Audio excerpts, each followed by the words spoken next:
Critically Canadian. They are the CFL's 10 most unbelievable moments. Illegal substitution, too many men on the field, Saskatchewan. They'll blow your mind, smack you in the mouth, and knock you right off your feet. Look at this. Carl Kidd with 3 boots to the head, 4 boots.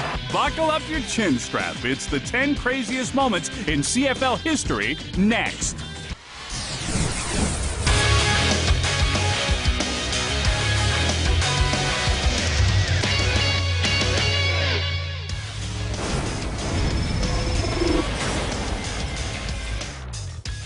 Hi, everybody, and welcome to another SportsCentre Top 10 special. I'm Darren DeTitian. We're glad that you tuned in. The focus of the show is the CFL, otherwise known as the Crazy Football League. When you have been around for over 100 years, things tend to happen. We start with number 10, and if you're going to showboat, then you had best be sure.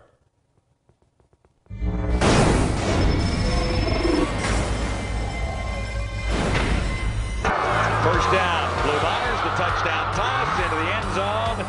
But it's picked up. Well, they're ruling that Malvo got his hands on it. The indication from the officials in the end zone was Stampeder ball. We both came down with the ball, and Kelly, when we were down on the ground, pulled it away from him. Anytime it's a jump ball in the end zone, you know, it's ruled offense gets possession. And I guess Kelly did not have an understanding of the rule that the offense gets possession. Malvo may sign this one. There you go. His dreadlocks were swagging all over the place. He thought he was big business. But he had just left San Francisco, and I guess him and T.O. were good buddies, so he decided to mock what T.O. did and sign the ball. That was probably the silliest thing I've ever seen a player do. When you want to be gregarious in your celebration, you better make sure that the entire play is over. The ruling on the play is that we had simultaneous possession on the catch in the end zone. A touchdown has been scored. That's not the way they ruled it. So the joke was really on him. And then you copied somebody else's move. That you can't do that in this league. I'm sure that moment even made Terrell Owens go, ooh, man, that's not cool. Next thing you know, he's over in winning pick, so I got to tease him about that. A couple of guys who knew what happened, you know, they used to make catches on him and act like they would pull out a Sharpie and sign the ball in front of him in practice. And Kelly, you know, he's a pretty good guy. He would just laugh it off and go back to the huddle or whatever. You better throw away the Sharpie. Milt Stegall is saying to Kelly Malvo right now, sign this, baby. This is Wendy's Kick for $1 million. Brian Deesberg from Bell River, Ontario, where it's pretty simple. One kick, $1 million. He missed from 20. Just missed. And 30. Just missed again. And 40. That is just missed. Trying to stay out of his way, and I finally said, you know, you're missing it only by this much to the right. He said, I know. I said, okay. So I backed off, and the rest is history. Go! Good! It's good! Oh, my God, he made it! I don't even know. It's kind of like putting myself down for the first 3, and I didn't even know what to do. Next one, I'm like, I'm just going to go out there and kick it like we learned it and put it through like a brick. It'd be sweet. I don't know, this is awesome. Woo! In all my years at TSN, it was one of the more amazing moments I've ever been around. Dennis Park was a Las Vegas lounge singer. I don't know if he'd ever heard the Canadian national anthem. Even though it's in the United States, this is still the Canadian Football League. This had to be the most embarrassing moment in all of CFL expansion. With growing hearts we see thee rise, the true and strong and free. Not like it was in front of 50,000 people, thank God. You know, it was only in front of 5,000, you know, that were there in Las Vegas watching a game. Ah, yes, our national anthem sung to "O Christmas Tree." From far and wide, O Canada, we stand on guard for thee. Wow, that's embarrassing. That was a low moment for the league, and really highlighted the dangers of bringing in U.S. teams into a tradition. I remember the slack that our team got for it. It was very embarrassing. For thee.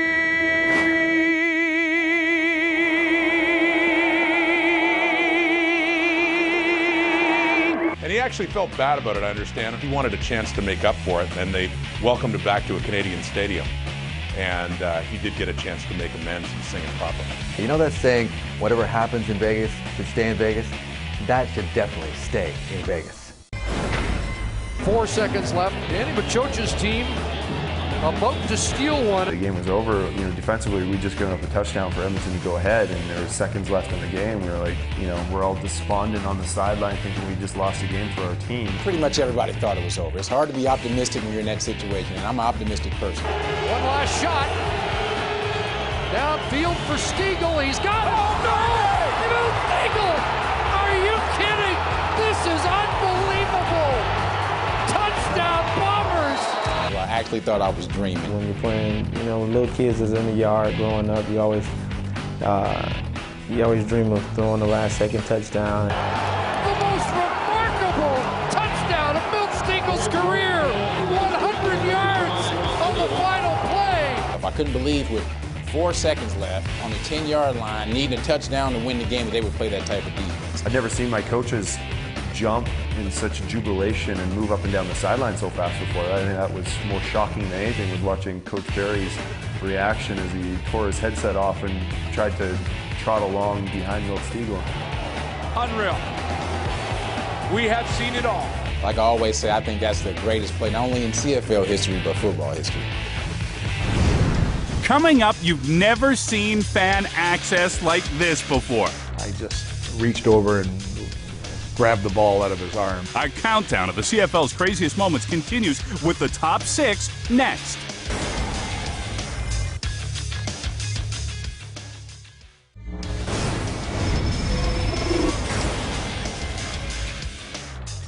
Welcome back to the show, and could you imagine a Grey Cup game running out of footballs?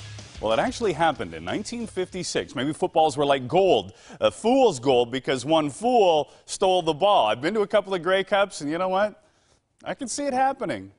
Hi, my name is Rocket Ismail, and I am here at Speaker's Corner for the first time ever in my life. The reason I'm here is because today, Sunday, the 11th of September, we had a game today against the Calgary Stampeders. During the course of the games, emotions ran high and wild and whatever. And a fight broke out on the sideline. And there's pushing and shoving at the Argo bench, and this is most unnecessary. The Argos are losing their cool.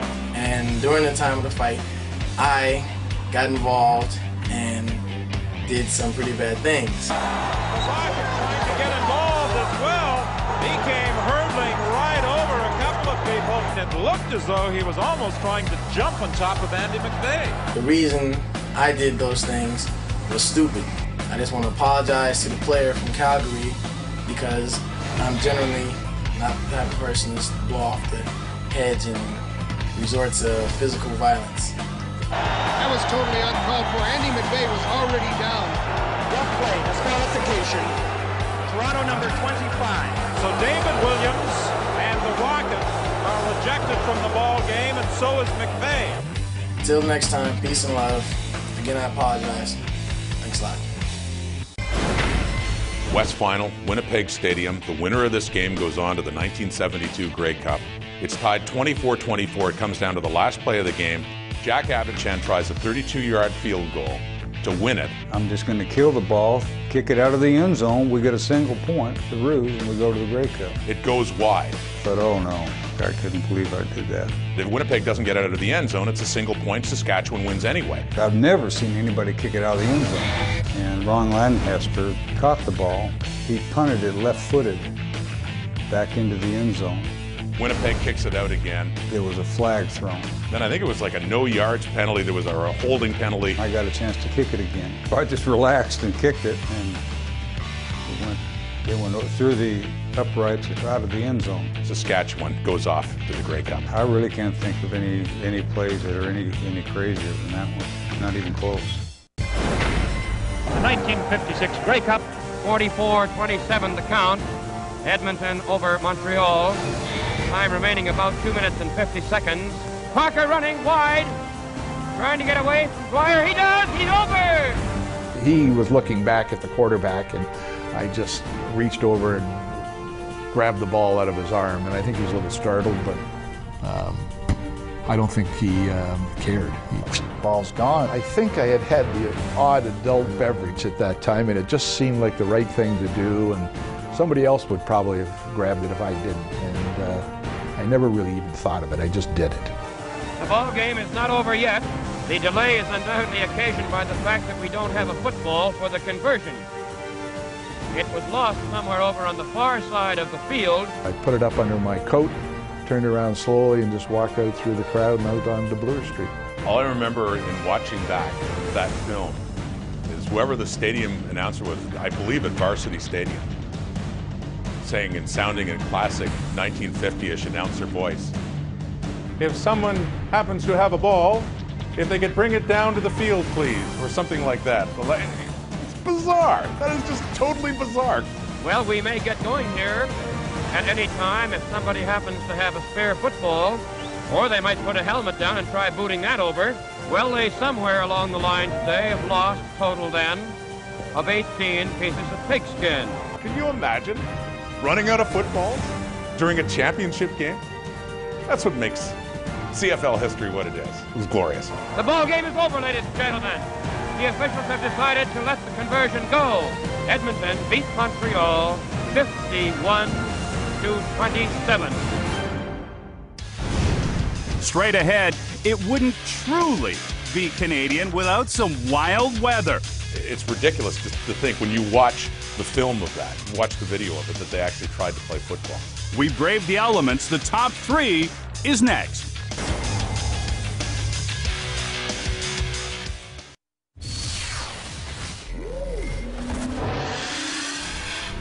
There he comes on the football field. He's pointing.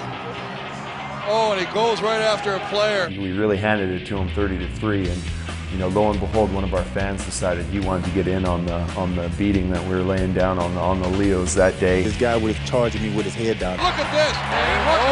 There's some kicking going on. As a player, you don't know what's going on, and you have to protect yourself. Oh, kid, there were 3 boots to the head. 4 boots. It was a WWF, WWE type event. You're crazy enough to run a football field, you got an ass kicking coming your way. Damon Allen has almost run out of time. Not quite out of football field as he glides out near the 50. This is way too late to hit the quarterback. Now that is late. Cheap shot. Damon Allen doesn't get very upset. He is livid after that hit. Well, it'll be interesting to see what Adam Rita has to say with Jeff Reinbold.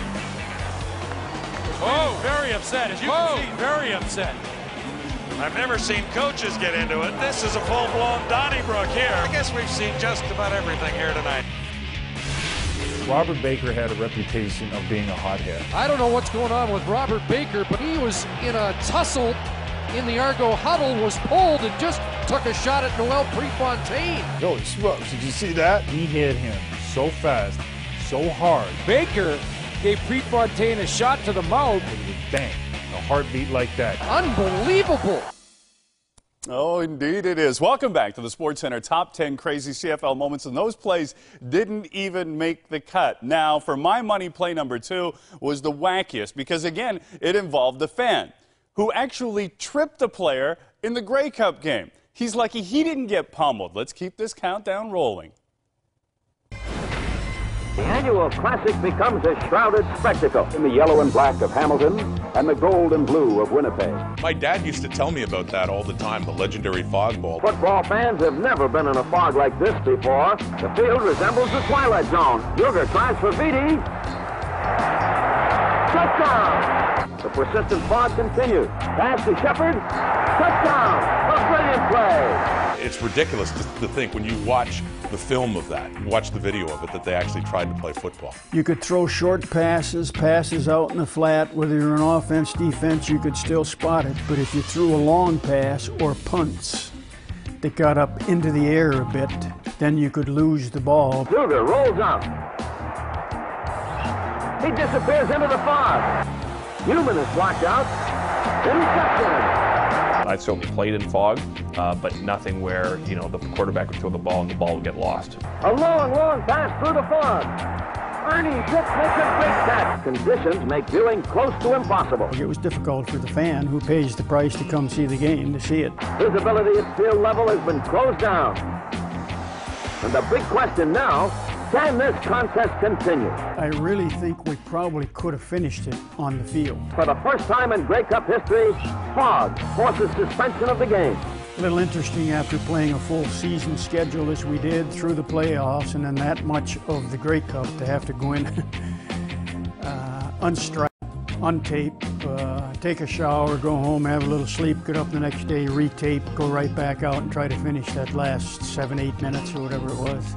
Joe Zuger sets the kick from midfield. A long chance for the tying point. Kenny Plain drops on the ball. Time runs out for the Ticats, and the Winnipeg Blue Bombers defeat the Hamilton Tiger Cats by a final score of 28-27.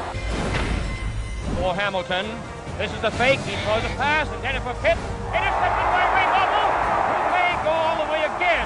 He's going to be cut off near the sideline. He was tripped by a man standing in front of the Winnipeg bench. Bobble started to lumber by me, and just as a matter of course, I stuck my foot out. It's only in the CFL, right? Who exactly was in charge back then? Was anybody in charge of this guy? Did they have any security at all? I got in because a police officer loaned me his badge, and I said I was security, and that's how I got in. Bobble has come back to the Winnipeg bench, and he is boiling, and no wonder. I expected him to come back, throw his arms around me, and say, "You have got to be the funniest guy in North America." Instead of that, he wanted to assault me. All of a sudden, I was on the ground. When I jumped up and ran back there, I thought it was one of the Winnipeg players, but found out it was a fan that was having a real good time. Can't get too mad at a guy like that. Somebody who probably shall go mercifully unidentified did stick a foot out right down at the sidelines, directly in front of the Winnipeg bench. He was in the clear. I don't think anybody would have caught him. It's nice to keep him off the scoreboard, no matter how. There are scattered boos from the crowd of roughly 28,000 here at Varsity Stadium, probably from Western supporters. He apologized for tripping me, but he also said that probably no one would remember who you are later on without this incident. Fortunately for me, it did not decide who won the Grey Cup. If it did, I'd still be in the jailhouse. Now, 50 years later, it's funny. Still to come, we've counted down 9 of the game's most incredible moments, but one still stands alone. It made my hair stand up, and I don't have any yet. We reveal the craziest moment in CFL history next.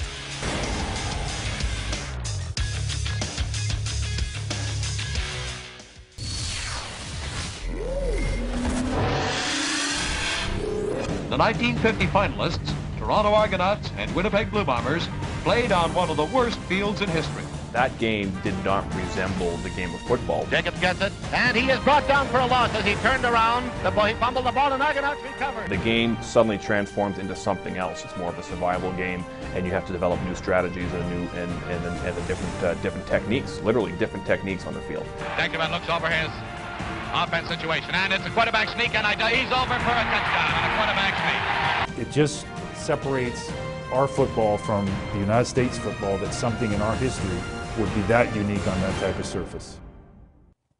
Okay, on we go now to the craziest moment of all time, although it does rather depend on your perspective. I was in Calgary for last year's Grey Cup, and the whole event was driven by Rider fans. McMahon Stadium, a sea of green. The Alouettes, the prohibitive favorites. It looked like the Riders had won when everything went crazy. Grey Cup original matchup, the Saskatchewan Roughriders and the Montreal Alouettes. It all comes down to this possession and a 2-point Rider lead. To Richardson, midfield. The biggest thing I just kept on thinking about is just give Damon a chance for us to win. Need at least 5. Calvillo steps up and they're going to get it.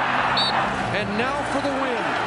Gets to go from the doghouse to being a hero, and he's missed. You have to be kidding me. You have to be kidding me. But there are markers down. Penalty markers down all over the field. No, the flag. I'm like, what? Was just surreal. It was just like, that is just not happening. When the flag goes up right away, you know, it could be nothing else. Illegal substitution, too many men on the field, Saskatchewan. Let's count them 10, 11, 12. And one in the end zone. That makes 13. Paul LaPolice cannot believe it. And neither can, I'm sure, an entire province. I knew that there were 13 guys on the field. We had already used our timeout a few minutes earlier. We could not communicate to try to get someone off the field because of the noise. Okay, God, this is in your hand. Whatever happened, happened. And now, Duval gets a second chance to win the 97th Grey Cup. Ball down, ball through, and the Montreal Alouettes have come all the way back, and they are the 2009 Grey Cup champions. Heartbreak for Saskatchewan. No, thank the man upstairs that we got a second chance. First, it looked like the Rough Riders had won the Grey Cup, only to unbelievably have 13 men on the field. It's a hard thing when you go through the emotions of you think you've lost the game to you think you've won the game because the kick is missed and then there's the penalty. Look over at Saskatchewan, the sheer look of depression there, the heads hanging, everything else. That first jubilation for the Riders, and then just complete depression. I don't think the Rough Riders lost. I think we won that game. And that game showed tremendous ability, teamwork. It showed ability to overcome adversity. A finish that will become part of the lore of this great game. The finish that will be talked about for a long time. The disappointment of this loss is going to last each one of us for as long as we're on this planet. One of the greatest Grey Cups I've ever seen, I've ever been around, and the way they lost that game is truly amazing. That was an unbelievable moment. I still can't believe that happened. For the rest of our lives, we're trying to find out, who do you blame for that? Who do you blame? Do you blame the special teams coach, Cavis Reed? Do you blame the returner back there for not counting? Do you blame the guy who wasn't supposed to be on there? You know, you can blame a lot of people. It's one of those moments that you're always going to remember with a little bit of bitterness inside of you. We thought Saskatchewan's best chance was the 13th man. As it turns out, the 13th man cost them a Grey Cup title. I tell you, that really was a remarkable game, and what a finish. And that's going to do it for us. We hope you enjoyed the show. From all of us here, thanks for watching. We'll see you again